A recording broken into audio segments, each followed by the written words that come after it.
Абу Бәкір радиаллаху анху бір торғайды көріп жылайды екен. Шіркін-ай, мына торғай болып жарала салғанымда ғой менің, не істеймін ертең қияметте деп. Андай таудай салиқалы амалдардан кейін. Анау Омар халифа болып тұрып, Иракқа дейін территория ашылған кезде, жаңағы азат етіліп исламға кіріп атқан кезде, халқыммен қорқам, анау Иракпен шекаралас жерде бір жануар, бір ешкі аяғын сүрініп қап сындырып алса, ей Омар, неге жолын тазалап қоймағансың деп айтама деп қорқам дейді. Хасан Ул-Басри деген сол сахабалардан тәрбие алған табиғиндардың үлкені бір күні бір кісі келіп сұрайды. Ғалым ол кісі үлкен. Қалыңыз қалай? Әуелде таңды қалай атырдыңыз дейді. Таңды жақсы атырдым, Алла тағаланың рахымымен дейді. Қалыңыз қалай дейді.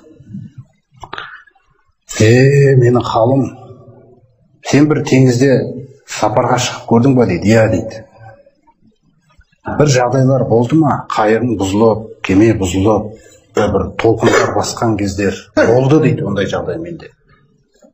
Не істедің сол кезде деп? Бір ағашқа бөренеге ілініп алып жүзіп келе жатқан кезім болды дейді. Толқындар қорқынышты. Сонда айтады, менің халім дейді, ол халден де жаман дейді. Тақуа адамның сөзі да. Қараңыз, ол қалай? Біреуді бүйтіп итеріп қойғанынан қорқады ол, Алла тағаладан, болды ол. Біреуге бүйтіп, қалғалай деген сөз үшін қорқады ол. Бізде әшейін болып кеткен нәрселер бар. Кәдімгі нәрселер ол, ештеңе етпейді ол. Қалайсың, ұрса саласың біреуге? Қалайсың, ғайбаттай саласың?